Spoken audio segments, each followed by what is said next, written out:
Baru aja kelar mengganti baterai motor listrik saya. Kata orang sih motor listrik itu kelihatan murah di depan, tapi kalau udah ganti baterai ya sama aja mahal. Emang seberapa mahal sih?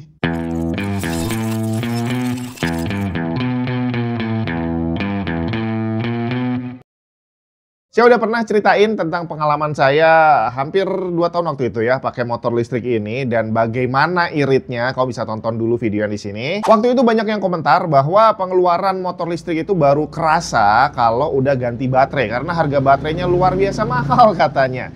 Ya bener sih, ada benernya karena zaman saya beli motor ini beberapa tahun lalu itu dia harganya sekitar 11 jutaan, nggak sampai 11 juta sih ya.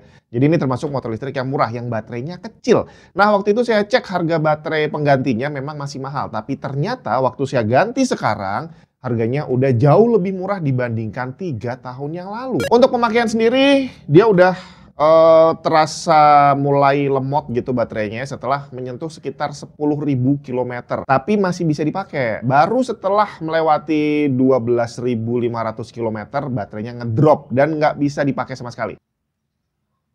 Hujan bre, neduh dulu.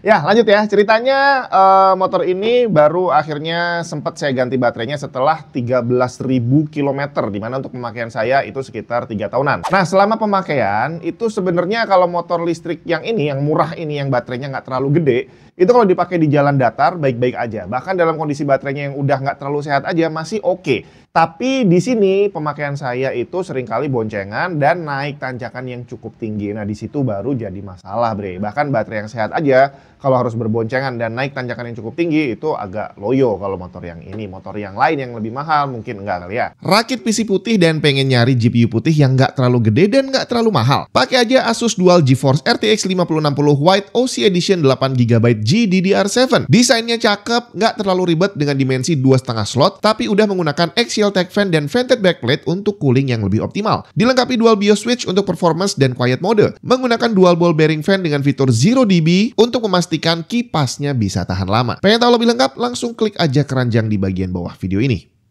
Nah, soal baterainya sendiri, jadi baterai itu kalau misalkan dibilang dia punya usia 1000 cycle, itu bukan berarti dari 1 sampai 999 kali ngecas dia baik-baik aja. Terus yang ke 1000 langsung rusak, enggak. Kerusakannya, penurunan performancenya terjadi secara bertahap dan itu bisa kita rasakan pelan-pelan. Untuk motor ini yang tadinya misalkan 1 kali ngecas bisa bertahan 2 hari, pelan-pelan jadi 1,5 hari, jadi 1 hari, sampai di ujung usianya itu setiap kali keluar perlu dicas bre. Jadi kalau dihitung secara jaraknya mungkin di awal itu 50 km pemakaian masih ada sisa, masih bisa dipakai gitu ya. Terus pelan-pelan turun jadi 40, 30 sampai terakhir setiap keluar mungkin sekitar 10 km itu kalau dipakai untuk tanjakan udah gak kuat. Jadi harus dicas lagi, setiap 10 km dicas lagi. Tapi yang unik adalah walaupun frekuensi ngecasnya jadi sering, pengeluaran dalam rupiahnya sebenarnya nggak terlalu banyak selisihnya. Kenapa bisa begitu?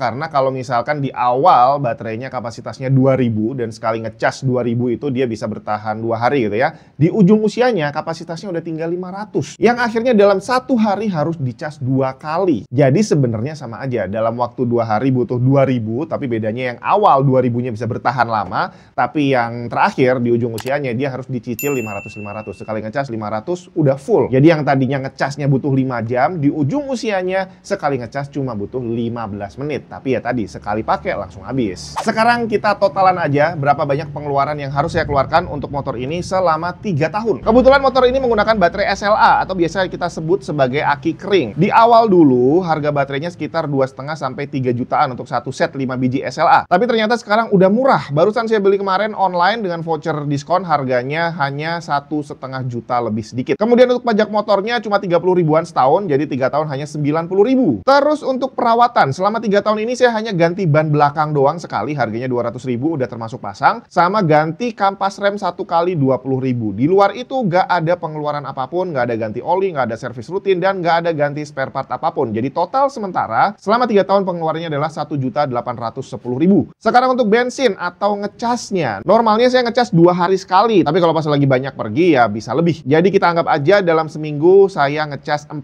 kali.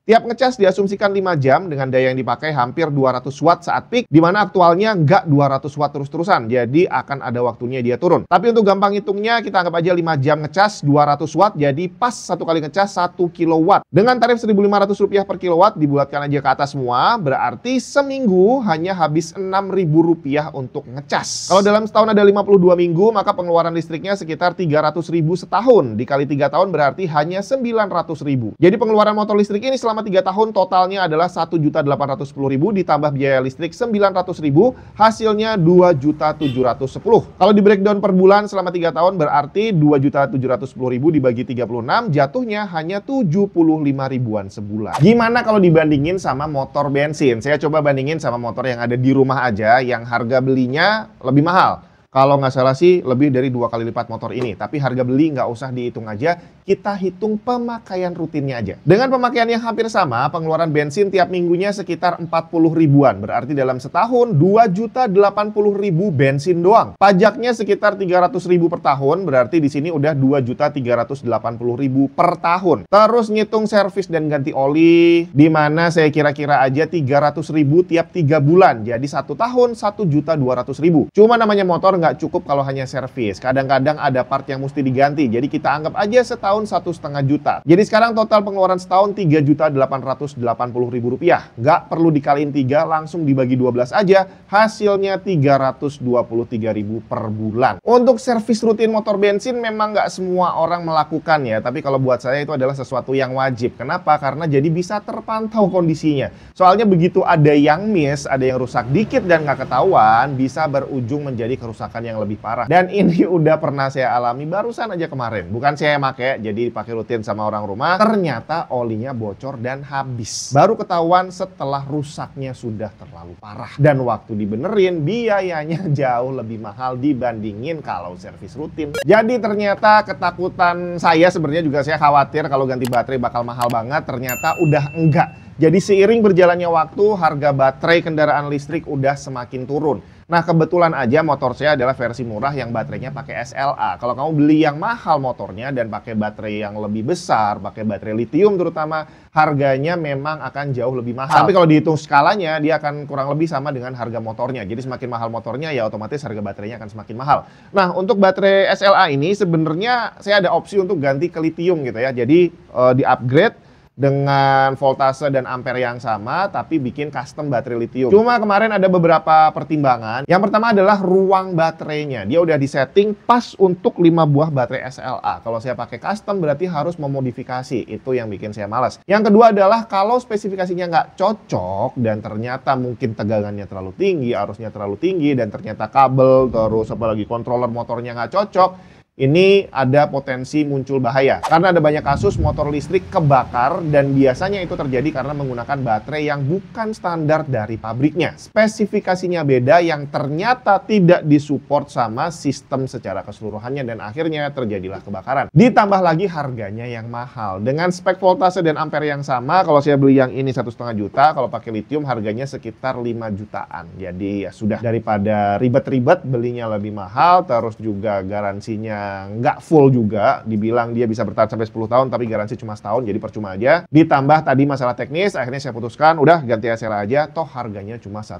juta dan sebelumnya bisa bertahan sampai 1,5 tahun. Dan udah, itulah pengalaman saya pakai motor listrik. Jadi kalau sekarang saya disuruh milih untuk beli motor lagi, ya kemungkinan besar akan motor listrik lagi sih. Mungkin akan pakai yang lebih gede, yang baterainya bisa bertahan lebih lama dan lebih kuat di tanjakan gitu ya. Dan harapannya adalah dalam waktu mungkin 3, 4, atau 5 tahun ke depan, di mana udah waktunya ganti baterai, harga baterainya udah semakin murah.